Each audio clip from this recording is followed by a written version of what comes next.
Poker vlog number 1. I am headed to Paramount Social to play a 1-2 Holdem game. It always ends up round of each or straight Omaha. I like all 3 games, so I prefer round of each because I do enjoy Holdem, but I'm a degenerate and I always end up playing Omaha. But before I take off, let me show you something. I have been building this poker table, taking it apart, and I've been slowly building a garage game. I got HVAC in the garage, I ordered the TV, and I have the table pretty much built. And the only way you're allowed on this table is if you call yourself a degenerate. So I plan on shooting future vlogs of the degenerate game too as well in the garage. We're gonna have the football playing in the back on Sundays, and it should be an exciting game. It's gonna be a 1-2 game too as well, probably with a reverse button with an Omaha hand in it. So it should be a good game. All right, so let's bust into those cards. Very first hand I am given is Jack 9 of spades under the gun. Just to get the feel of the table, I raise it $6 to see how it's going to go.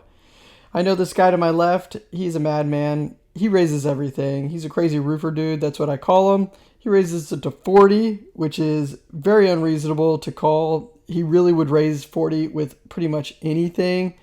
So, of course, the whole table folds, and I'm going to put him in my revenge range. This is a weird one, but sad to say, this is actually a classic 1-2 game. I raise it $12 under the gun. I get 6 callers, which that's just how Texas poker works, honestly. Everybody likes their cards, and they want to see flops.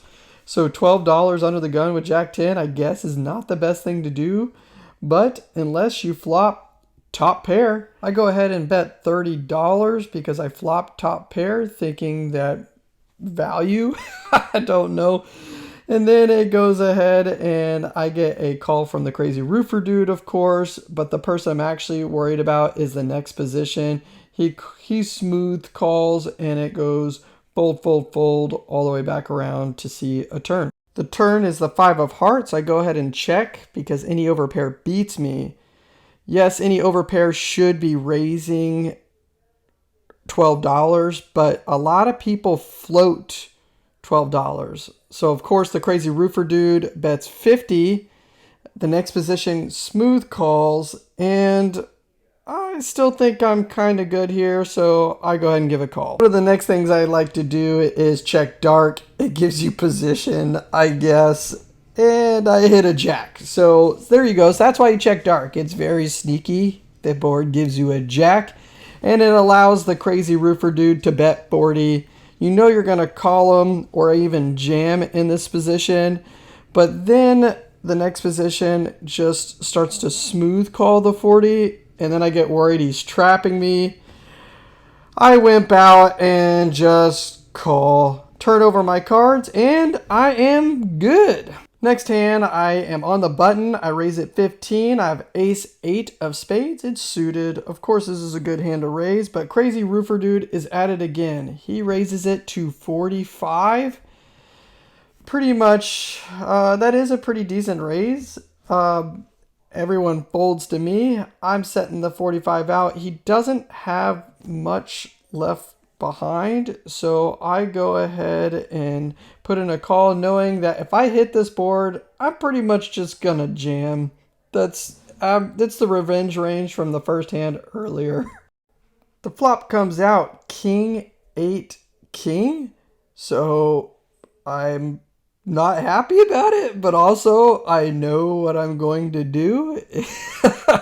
So he's in the tank over there thinking about it. Psych, he doesn't go into the tank. He just grabs chips and he puts them out. He bets 65 and I go ahead and ask how much he has behind. How much does he have behind? 132. 230. I'm all, Is this 100? I'm all in. You can see in the background conversations, they barely know how much he has. He doesn't even know how much he has. And whenever I go all in, I also have to remind him that I'm all in, and he's like, ooh. Really? Yeah. He eventually calls, and now it is sweat time. He throws over pocket sevens. He's practically dead. The turn is a king. The river is a 7. Just to rub it in a little bit. Sorry about that, crazy roofer dude. And We'll get it in like this again next time. I get invited over to the ROE table. I am a fan of Omaha. Started on this table with 300, leaving with 780. And let's try to not donk it all away. The first hand I get is a Omaha bomb pot, ace, king, six, queen. I flop the top pair on one, top pair on bottom with a flush draw. Tell me what you think of this hand. I have top on one board and top pair with a flush draw on the other. Don't have open-ended, and this is an Omaha hand. Then the next card gives the player a straight, probably, and then the other player a boat. So I'm just going to fold, and I let this one go to a small bet. You can drop in the comment section of what you think. Next hand I get is king six of hearts. It's suited. Of course you're going to play it on the big blind, right? The bet comes around. I think he bets like 17 or something like that. I go ahead and give him a call because he's short stack. He got beat up pretty bad, and I'm going to give him action. The flop comes out king ace four. So I know I'm probably not that great. He probably hit an ace on this board. I'm not going to give up. I'm definitely going to let him sweat it. I know I'm behind, but that's okay. He bets a small bet. Pretty much he goes all in for another $18 or something like that. I go ahead and call, then under the gun calls. Then it goes check, check, check, check, and he scoops with an ace. I give back a little bit, and the game stays alive. Where I think I really failed in this hand is I should have actually raised, not to give my man protection, but also to just make my $30 back and try to get a little bit of value from the under the gun player. But that's it. Let's move on to the next hand. So here you go. You got a beautiful flop for a PLO bomb pot. I have top set on one, plus open-ended, and two pair on the other board. The only thing is PLO. You still can definitely lose on both boards with this, but I go ahead and raise $30 because you can't be scared of the cards. I get a call from the undergun plus one and the low jack position. It folds around to me. So the only thing I really have to worry about is the flush draw. On the turn, the board completes my straight draw, but also adds in another flush draw for my opponents, I am sure. And the other board remains the same with Jack 10. So, like any player should do in Omaha when you have a hand this good, I go ahead and pot it, trying to put the flush draw in a tough spot, because drawing a hearts on two board means it's less likely that they're going to hit a heart. Just with my hand alone, 5 of the hearts are in play. It does send the under the gun one player into the tank, and so I know he probably has the hearts, which he does ultimately folds, and this is to my benefit. The crazy thing is with a lot of Omaha players, most Omaha players will not fold this, and this is just a spot where you'll lose money. And that's part of Omaha. You just got to get it in good whenever you can and hope that your cards hold. And you'll see that down the line later too.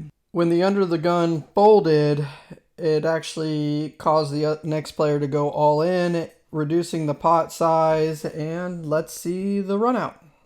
As you can see, the bottom board completed a flush draw and the top board completed a flush draw, reducing my hand to a very weak hand in the big picture of things. So if I was actually playing deeper at one of the deeper tables, by the time we got to the rivers, there's a chance that I would actually end up maybe having to fold this hand. I ultimately end up chopping it because the other guy got runner wheel, and let's move on to the next hand.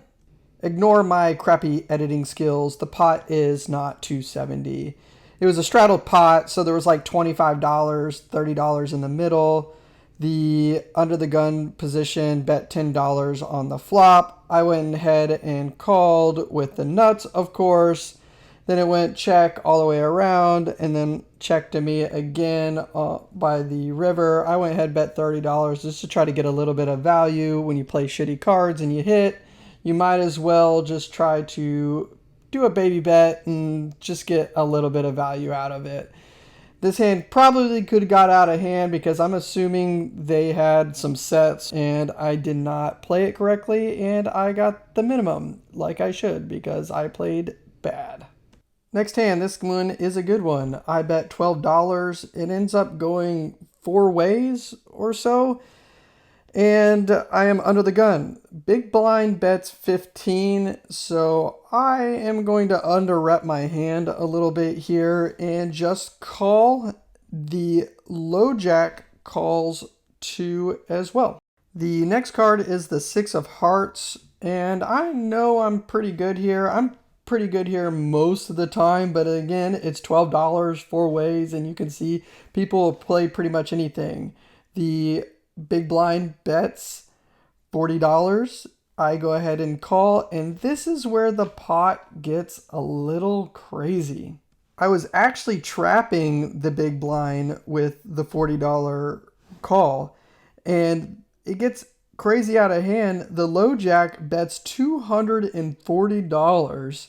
This man has been running pretty well. You can see I'm checking my cards to make sure I didn't misread my hand. And I was like, man, did this guy hit a set of deuces, 9s, or 6s? He definitely doesn't have 2 pair. Maybe an overpair, and he slow played it.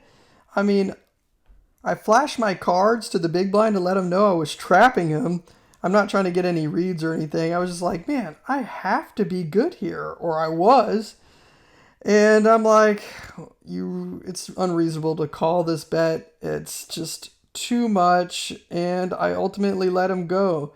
And I say, nice hand. And the villain shows ace queen. I was like, all right, next hand. The hand before, I want to make sure you know, before I flash my cards, the big blind did fold. But here again, the big blind raises it $50 before the flop. I have 8-9, 8-9. I wish it was double suited, but $50, it's getting late. It's late in the night. I'm going to go ahead and call and see what happens. Ignore the pot counter again. I messed that up. I hope it goes right at some point in time. But the flop comes out. I think it's pretty good. I flop open-ended. I mean, it's not the greatest, but I mean, I have blockers. A good Omaha player would probably bet here, but it ends up checking around, and then the jack comes. Big blind practically jumps out of his seat, and he goes all in for like 80 something, and I do some pot odds for a little bit. I go into the tank, and I'm like, $80. Is it worth calling? And I ultimately make the call because I'm thinking, well, if he only has a jack and we can sweat it, I always enjoy a good sweat with a few outs, especially late at night, to see if I can run it up. This player always asks what you want to do.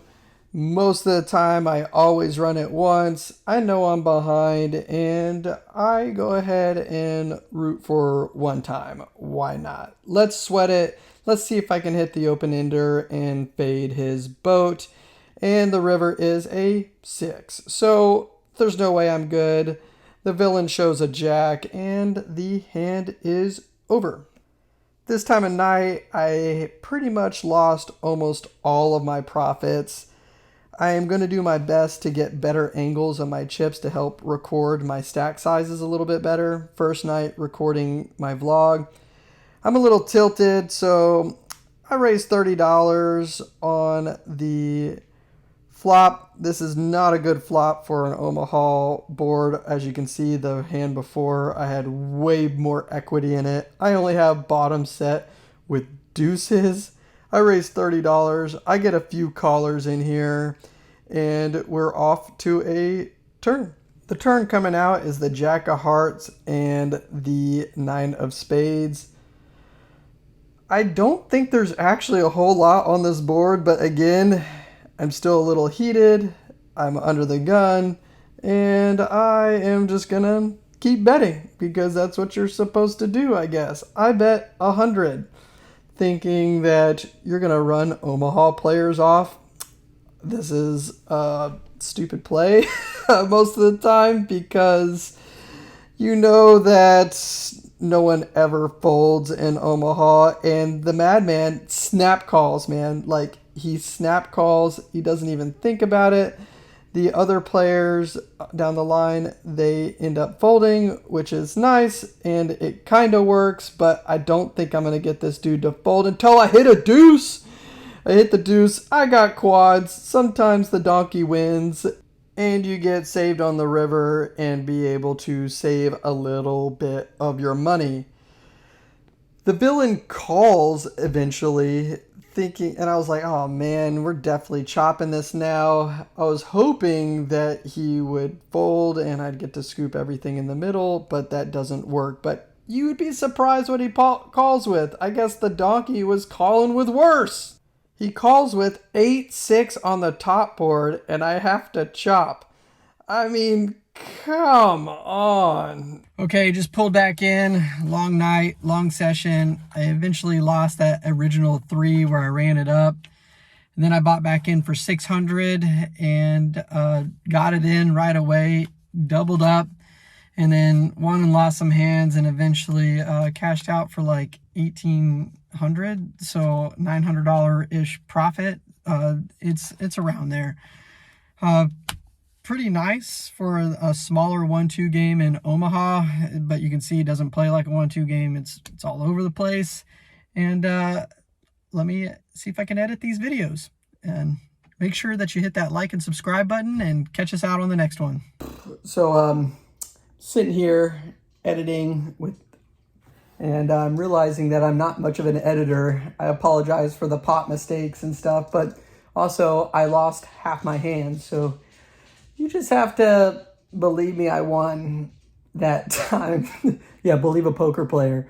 So if you want, I'll do my best at recording. I think I want to shoot like a wider angle and see how that plays too as well. To make sure I can collect better notes of recording the hands. Editing this video was a lot harder than I thought it was going to be, so I am going to hire a video editor off Upworks or something to, give you all a better experience.